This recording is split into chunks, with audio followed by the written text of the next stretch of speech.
Guimarães, the birthplace of the nation and the origin of Portuguese nationality and identity, is deeply conscious of its rich past while simultaneously keeping its eyes firmly on the future.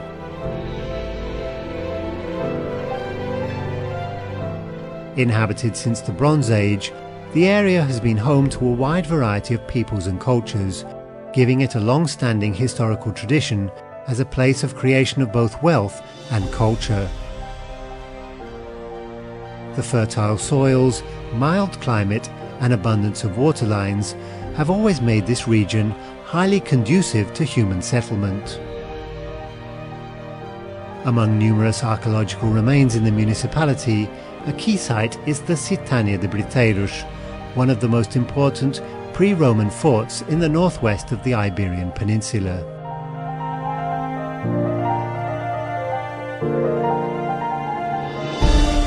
Nearby the Cidade de Briteiros, we encounter the spa town of Caldas das Taipas, whose first heyday occurred during the Roman Empire under Trajan Augustus. During the Middle Ages, the Municipality of Guimarães was chosen as the site of many important monasteries, located both within the city and its surrounding areas.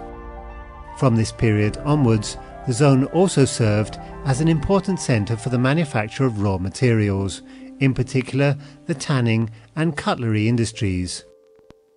One of the largest monasteries is located in the town of São Torquato, a key figure of the early evangelization of this region.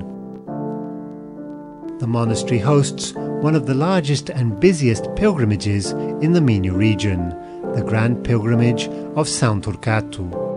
Many people believe that São Torquato was the site of the Battle of São Mamed, and its Campo de Ataca, or Field of Attack, has an artistic and monumental arrangement that celebrates this event. Arriving in the city, one of the first places to visit is the Mount Letito, or Colina Sagrada, the sacred hill that harbours three of the most visited monuments in the city: the castle, the Church of São Miguel and the Ducal Palace. The Castle of Guimarães was built in the 12th century to protect the High Town and also defend the monastery that was founded around the same time in the Low Town.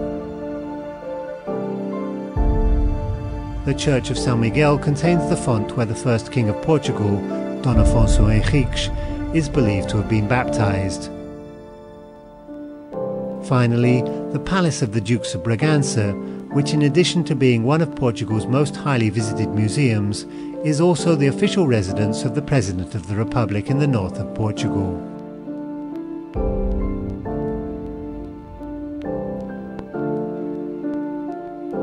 Descending from the Colina Sagrada to the historic centre, via the Rua de Santa Maria, the city's most medieval street that in former times linked the monastery to the castle, we encounter a series of beautiful medieval buildings, where the layout of narrow streets preserves the aura of a medieval town.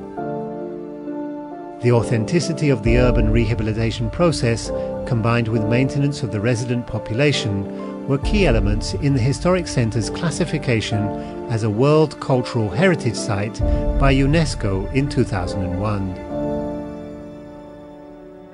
It's hard to know where to begin in a city that's so rich in architectural treasures, but one of the most obvious starting places is the Largo de Oliveira, site of one of the most important examples of Gothic architecture in northern Portugal, the Church of Nossa Senhora de Oliveira.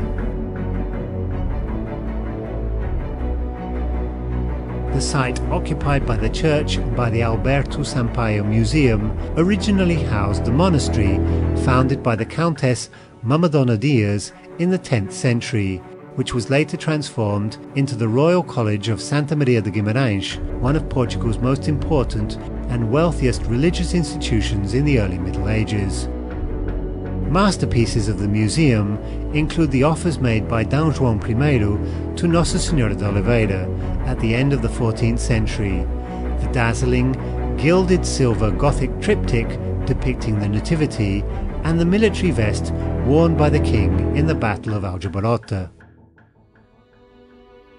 The Largo do Oliveira and Praça de Santiago, filled with esplanades, are two of the city's most emblematic spots, revealing the full splendour of medieval Guimarães. The Clarist nuns of the convent of Santa Clara, whose building is currently occupied by the municipal council, were experts in the preparation of sweets, wherein Tocinho do Céu and Tortas de Guimarães are two original recipes still preserved in several establishments.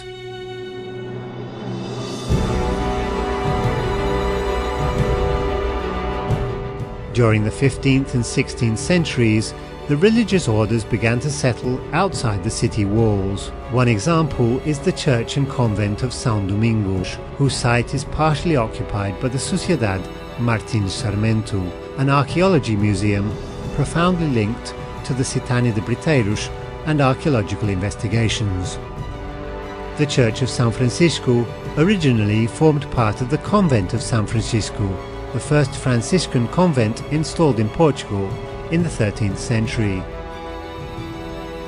On the Monte de Penha hill, we encounter the monastery of Santa Marinha de Costa, whose original church was commissioned by the Countess Mamadona and was transformed in the 16th century into a university college, which at the time rivaled the University of Coimbra.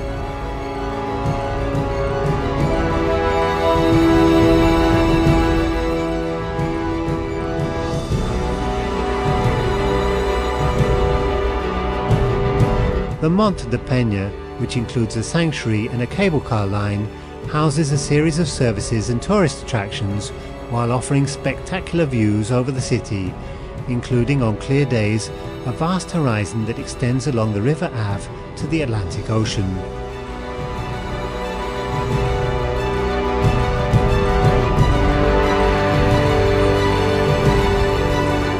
The 19th century brought to Guimarães what is now considered to be its principal visiting room, the Praça do Toural, on a site that was used since the 17th century as a marketplace for cattle and other goods. The Praça do Toural is a meeting place for the locals and establishes a bridge between the past and present, symbolising the elegance and ingenuity of this unique city.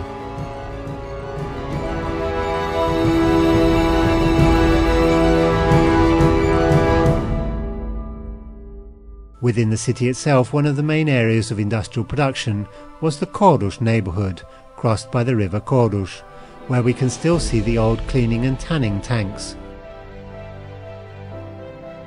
This area has benefited from a large-scale intervention over recent years, with the recovery of old industrial units in order to install facilities such as the Centre for Postgraduate Training, the Centro de Ciência Viva, and in partnership with the University of Minho, the Design Institute.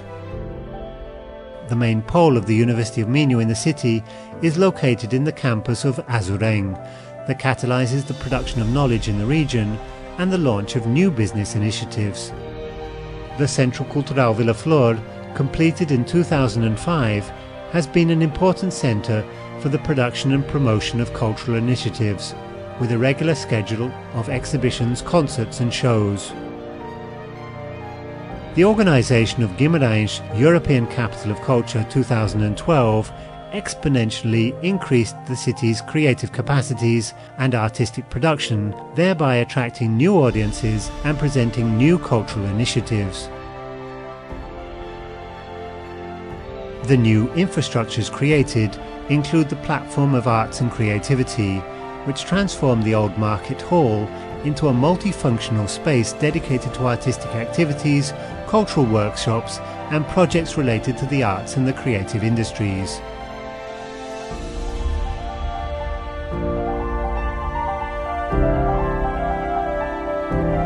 Maintaining this momentum and taking advantage of the city's sporting prowess, Guimarães was chosen as European City of Sport in 2013.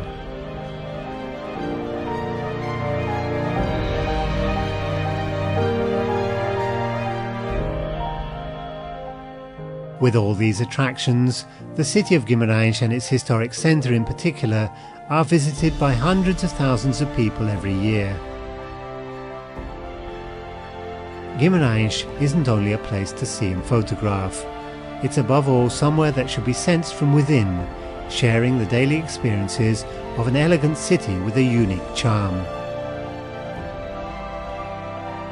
Those who visit Guimarães always leave with strong ties of friendship and the firm desire to return.